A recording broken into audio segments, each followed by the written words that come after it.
Fatherless Households, A National Crisis by Larry Elder on Front Page Magazine, October 23, 2020.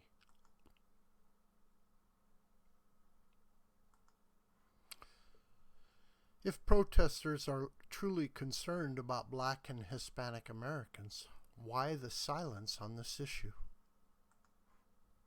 In a recent television appearance, I discussed my appointment to a presidential commission called The Social Status of Black Men and Black Boys. I called fatherless households America's top domestic problem, a particularly severe phenomenon in the Black community where nearly 70% of kids begin their lives in households with unmarried mothers. Dear Mr. Elder, I saw your interview today. I wanted to share some information about this. In the summer of 1969, I was a first-year obstetrics and gynecology resident at a hospital in New Orleans. I do not know if you are familiar with Charity Hospital. Unfortunately, it was closed by Hurricane Katrina. Up until then, it was nicknamed Big Mother because most Black people in New Orleans were born there. As a first-year obstetric resident, I delivered 150 babies in 3 months. Only one of the mothers was married. Most of these girls were 11 years old.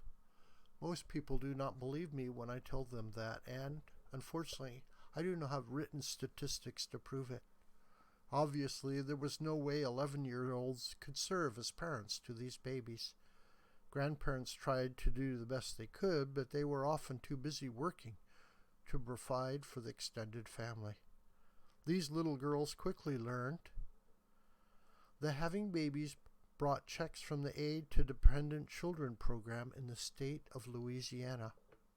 They learned that if they needed more money, they simply had to bear another child.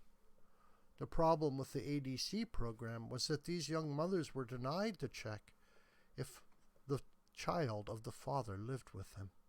This never made any sense to me. Still, that was the rule. A public health physician at Tulane Medical School, Dr. Joseph Beasley, recognized the problem and tried to do something about it. He worked out an arrangement with the heads of OB-GYN departments at Tulane and LSU medical schools to set up a free clinic. We residents manned the clinic. We did free examinations, free sexual counseling.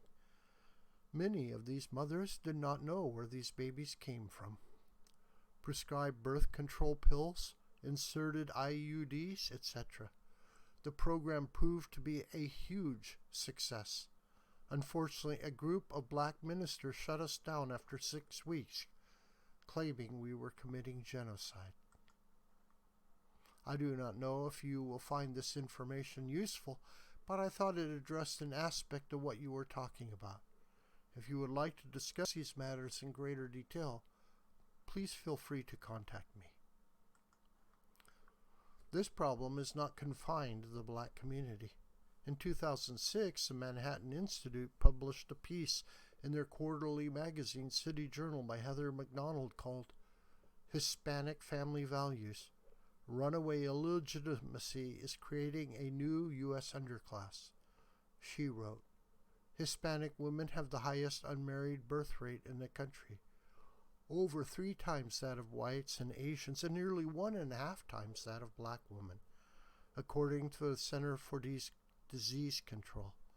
Every 1,000 unmarried Hispanic women bore 92 children in 2003, the latest year for which data exists, compared with 28 children for every 1,000 unmarried white women, 22 for every 1,000 unmarried Asian women, and 66 for every 1,000 unmarried Black women.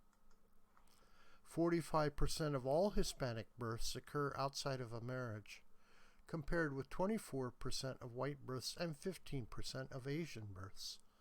Only the percentage of Black out of the wedlock births, 68%, exceeds the Hispanic rate. But the Black population is not going to triple over the next few decades. The problem, MacDonald wrote, is worse among some subgroups.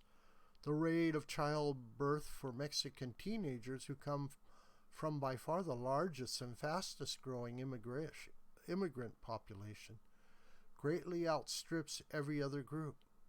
The Mexican teen birth rate is 93 births per every 1,000 girls, compared with 27 births for every 1,000 white girls, 17 for every 1,000 Asian girls, and 65 births for every 1,000 black girls. To put these numbers into international perspective, Japan's teen birth rate is 3.9, Italy's is 6.9, and France's is 10.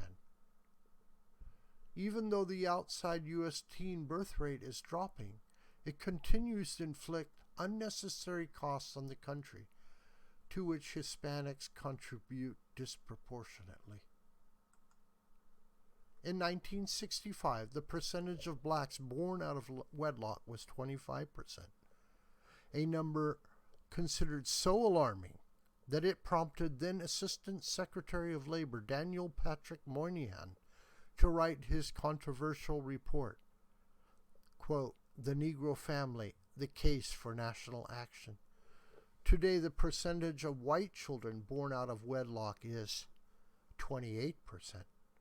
If protesters are truly concerned about the condition of Black and Hispanic urban Americans in particular, why the pathetic silence over the fatherless households, the principal reason for the very conditions they complain about?